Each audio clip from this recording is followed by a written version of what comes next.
한국교회 표준정관 12번째 강의를 시작합니다. 저는 한국교회법학회 학회장 서은재 교수입니다. 저희 표준정관 강의는 크게 7부분으로 나눠져 있고, 오늘은 그 중에서도 제3장 교회 직원 부분을 설명드리겠습니다. 제3장은 14조부터 25조까지 되어 있는데요. 지난번 강의까지 제20조 부분까지 설명을 드렸습니다. 오늘은 제21조 원로 목사와 은퇴 목사에 관한 부분을 설명드리겠습니다. 저희 강의는 일문일답식으로 하기 때문에 먼저 질문을 드리겠습니다.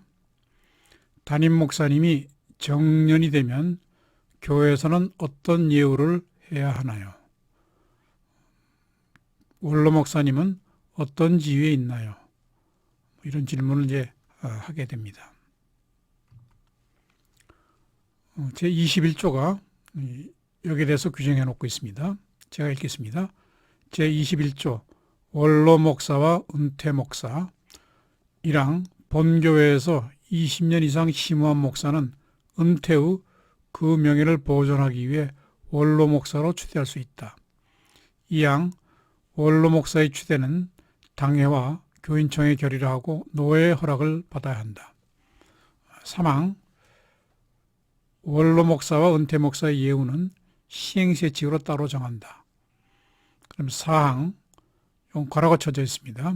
원로 목사와 은퇴 목사는 은퇴 후 본교회 치리, 교훈, 행정 등의 일체 영향력을 행사해서는 안 된다. 괄호친 부분은 제가 말씀드린 대로 요거는 교회 사정에 따라서 넣어도 되고 안 넣어도 됩니다. 왜 그러냐면 이 원로 목사, 은퇴 목사는 보통 교회 이렇게 어른으로서 은퇴 이후에도 되게 이제 설교를 좀 하시거나 또 이렇게 하게 되는데, 그게 이제 새로 부임한 담임 목사와 사이가 원만할 때는 상관없지만, 그렇지 않을 경우에는 상당히 교회 분쟁의 큰 원인이 됩니다. 우리가 아는 그 광성교회 사건이라든가 이런 한국교회 아주 대표적인 이런 분쟁이 대부분 이렇게 원로 목사와 또 현재 담임 목사 간의 이 갈등으로 생겨졌기 때문에 특별히 사항과 같은 규정을 이렇게 두는 것으로 이렇게 저희가 추천을 합니다. 자, 우선 원로 목사의 추대, 원로 목사 제도, 교회를 성장시키고 섬긴 노력에 대한 보답으로 은퇴 이후에도 사례비 지급, 교회 봉사의 기회를 제공하는 한국교회의 아름다운 아주 전통이죠. 그래서 참 이렇게 우리 믿음이 원로 목사님으로부터 담임 목사 이렇게 이어지는 그런 좋은 하나의 전통입니다. 그래서 원로 목사를 이제 추대하기 위해서는 교단마다 조금 다르긴 하지만 교회 재직 기간이 20년 이상이라야 되고, 그 다음에 당회 결의와 교인청의 결의, 그 다음에 노회 허락을 받도록 되어 있습니다. 근데 원로 목사의 자격이 되느냐 안 되느냐 가지고 분쟁이 있고, 이 분쟁이 이제 이 사례입니다. 그 사례에 대해서는 다시 좀 보겠고요. 그 다음에 원로 목사의 예우, 원로 목사, 은퇴 목사의 예우는 시행세칙으로 따로 정한다. 그 예우라고 하는 것은 특히 이제 이 재정적 예우를 말하는 것입니다. 교역자의 일반 퇴직금에 더하여 특별 공로금을 지급하는 경우가 있습니다. 우리 표준정관 제63조 1항에 여기에 관한 규정이 있습니다.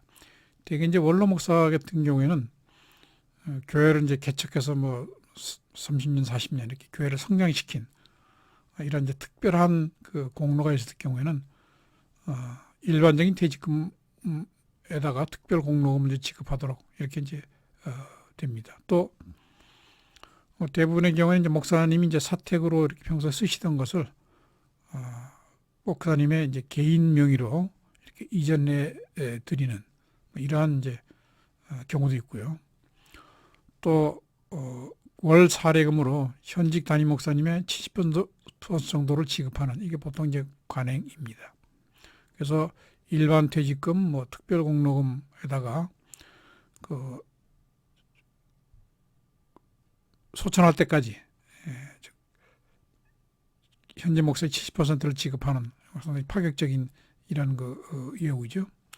그래서 대부분 이제 교회가 재정 상태가 좋을 때는 별 문제 없습니다만 교회가 이렇게 재정이 좀 어려워지고 부담이 이제 과중하게 되면 그 지급을 중단해서 그로 인한 이제 분쟁 사례들이 많이 발생을 합니다. 신문에 대부분 이렇게 교회를 공격할 때 드는 대표적인 예가 이제 이 특별공로입니다. 뭐 몇십억 받으면서 세금 한 푼도 안 낸다. 는 등 이렇게 이제 이렇게 공격을 하는데 이 원로 목사로서 재정적 예우를 받는 목사는 사실은 아주 중대형 교회 아주 극히 일부분입니다. 우리나라 목사님들의 대부분이 그 노후의 그 생활 보장은 이렇게 교회 단위로 이렇게 부담하는 것은 아주 극히 제한적인 경우에 해당되고 대부분은 이제 국민연금과 교단연금에 의존하게 되는데 그동안 이제 종교인은 2018년부터 이제 그 세금을 냈기 때문에 그 이전에는 근로자가 아니다 하는 이유로 국민연금 가입률이 굉장히 낮았습니다. 그리고 교단에서 시행하는 연금도 많이 부실해서 사실은 우리나라 많은 목사님들이 참 하나님의 그 사역을 하고 나서 노후에 그 삶이 굉장히 고단한 이게 이제 현실입니다. 그 가톨릭 같은 경우에는 이제 교단이 워낙 크고 또 가톨릭은 대부분 신부님들이 이제 결혼 안 하고 가정을 안 가졌기 때문에 대부분 교단에서 다 이제 뭐 주거 문제라든가 다 해결해 주는데 이 기독교는 교단도 굉장히 뭐 이렇게 난립돼 있고 교단이 굉장히 그 영세해서 교단 차원에서 목사님들의 그 노후를 보장하는 것은 사실은 거의 불가능합니다. 우리나라 제일 큰 교단인 뭐 합동교단, 그 다음에 통합교단 이런 데서도 연금을 시행하는데 그 연금 자체가 굉장히 지금 부실해가지고 이제 큰 그 문제가 있다. 그래서 지금부터라도 목사님이 부임하시면 뭐 개별 교회 차원이 아니고 국민연금이라고 하는 이제 공적 연금을 통해서 이렇게 목사님의 노후를 보장해주는 이런 것이 이제 필요하겠습니다. 자, 그럼 이제 아까 본 여러 가지 사례들을 이제 보겠습니다. 우선 원로 목사의 지위와 퇴직 사례비.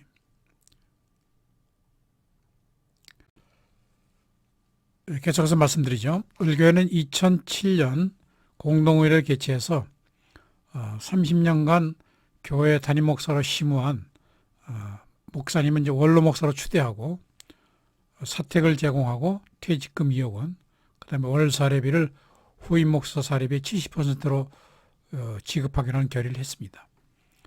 그런데 이제 이 목사님과 교회 장로들 간에 여러 가지 분쟁이 발생해가지고 서로 이제 형사고소까지 가다 갈등이 계속됐습니다. 그래서 이 교회에서는 총회재판국에 제소해서 그 박 목사님의 원로 목사 지위를 이제 부인하는 이런 소송을 제기해서 판결을 받고 사례비 지급을 중단했습니다. 그러니까 이 목사님이 교회를 상대로 해서 자신이 원로 목사임을 전제로 한 퇴직 사례비 청구 소송을 제기했습니다. 아마도 이 목사님은 담임 목사로 근무를 했지만 그 노예 위임을 받지 못한 이제 그런 목사를 보통 임시 목사라고 얘기하죠. 그래서 이제 계속 이렇게 계속해서 노예에다가 그 승인을 이제 받도록 이렇게 돼 있었는데요. 그래서 이제 이걸 근거로 해가지고 이 목사님은 이제 임시 목사에 불과하기 때문에 원로 목사가 될 수 없다. 이렇게 이제 아마 이 교회 측에서 주장을 했던 것 같습니다. 판결 노지를 읽겠습니다. 갑은 임시 목사에 불과하고 임기가 만료되는 1년마다 교회에서 심의 청원을 받은 바도 없어 원로 목사로 지명될 자격이 없다는 취지로 주장하지만 이 목사님은 총회 헌법에 따라서 동해안 교회에서 20년 이상 힘원 목사로서 공동의회에서 원로 목사로 결정되었고 소속 소중노회의 최종 결정을 받았다. 한 교회에서 20년 이상 심의를 원로 목사 요건으로 하는 총회 헌법의 취지는 원로 목사로서 명예를 보존하고 일정한 사례를 받기 위해서는 오랫동안 교인들과 신앙생활을 함께하며 긴밀한 관계를 유지해야 한다는 사실적 의미로도 볼 수 있어 반드시 매년 공동의회에서 임시 목사로 정식 청원을 받아야 한다고 단정할 수 없다. 그래서 매년 청원을 했느냐 안 했느냐 상관없이 20년 이상 계속 심의를 한 이것을 기초로 해서 원로 목사로 추대한 것은 정당하고 따라서 퇴직 사례비를 지급해야 된다. 이렇게 이제 판단을 한 것입니다. 다음 사례는 이제 과도한 사례비 지급 약정이죠. 이 사례는 이런 사례입니다. 이 갑이라는 목사님은 이제 감리교 을교회 담임 목사로 이제 재직을 하다가 아들에게 교회를 이제 물려주고 은퇴한 목사입니다. 지금 감리교는 교단 차원에서 목회 세습을 금지하고 있습니다. 아마 그 이전에 그렇게 세습을 해줬던 모양이죠. 그래서 아들은 이제 담임 목사로 세우고 자기는 원로 목사가 됐습니다. 그리고 이 교회에서는 감 목사에게 은퇴 후 5년간 생활비 명목으로 매달 1,000만 원씩 5년간 5억 9천만 원 지급을 했는데 교인들이 이게 도저히 안 되겠다. 우리 너무 좀 부담이 많다. 문제를 삼으니까 이제 지급을 정지했습니다. 그러니까 이 목사님은 을교회가 자기에게 지급 약속한 은퇴금 중 미지급액 15억 6천만 원과 자신이 죽을 때까지 월 4천만 원, 생활비 1,000만 원, 성교비 3천만 원씩을 계속 지급하는 소송을 이제 제기를 했습니다. 이제 본소송이죠. 그러니까 이제 이 교회에서는 뭐라고 주장했냐면 을교회는 갑에게 은퇴예금 지급에 관한 구역회 내지는 총회 결의를 한 바 없고 감 목사의 아들인 후임 담임 목사가 임의로 지급한 것이므로 이미 지급한 5억 9천만 원 이거는 부당하게 지급한 것이다. 그래서 이걸 반환하는 반대 소송을 제기를 했습니다. 소송이 2개 붙은 거죠.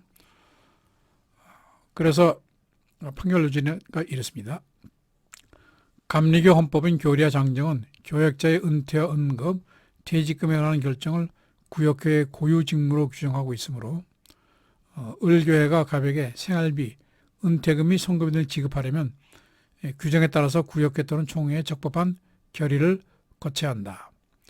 을목사에게 은퇴금, 사례비, 성급비 등을 지급하기로 한 을교회의 적법한 결의가 있었다고 볼 수 없으므로 갑의 본소 청구는 이유 없다. 그러니까 이 목사님이 교회를 상대로 해서 자신에게 미지급한 15억 6천만 원, 죽을 때까지 월 4천만 원 지급하는 이거는 이유가 없다.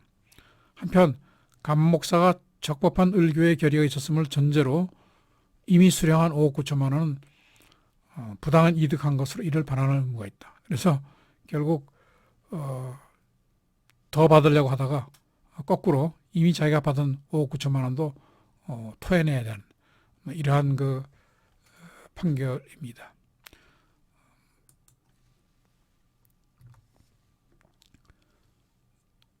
자, 우리 표준정관제 사항에는 아까 괄호로 친 요 규정이 있죠. 원로 목사, 은퇴 목사는 은퇴 후 본교의 치리, 교훈, 행정 등의 일체 영향력을 행사해서는 안 된다. 자, 이 규정이 왜 들어갔냐면 원로 목사의 영향력 행사로 이 담임 목사의 갈등으로 교회 분쟁이 엄청나게 발생합니다. 광성교회 사건도 그렇고 서울교회 사건도 그렇고 다 현재 담임 목사님과 또 원로 목사님 간의 갈등으로 이런 큰 분쟁이 발생을 했죠. 그래서 은퇴 목사 또 원로 목사의 노후 생활 지원 통로로서의 원로 목사 제도는 바람직하지만 이게 신구 세력 간의 갈등 요소로서의 원로 목사 제도는 이건 개선돼야 됩니다. 그래서 한국교회 목회자 윤리위원회에서 원로 목사와 단임 목사의 바람직한 관계라고 하는 세미나를 열 정도로 지금 이 부분은 원로 목사 단임 목사의 이 관계는 한국교회에서 굉장히 뜨거운 감자라고 할 수가 있습니다. 그래서 원로 목사의 영향력 차단, 그래서 교회 정관으로 즉 지금 사안 같은 정관으로 은퇴 목사의 이제 거리두기 의무를 설정해야 한다, 이런 주장이 많고요. 심지어 미국 같은 경우에는 은퇴 목사는 교회 은퇴한 후에는 교회 500마일 밖으로 이주해라, 이런 제한까지 있다고 합니다. 500마일이라고 하는 게 아마 그 하루에 올 수 있는 이런 거리 바뀌죠. 우리는 이렇게까지는 할 수 없지만 이렇게 교회 정관으로 이렇게 규정을 정해두면 이런 분쟁을 예방할 수 있습니다.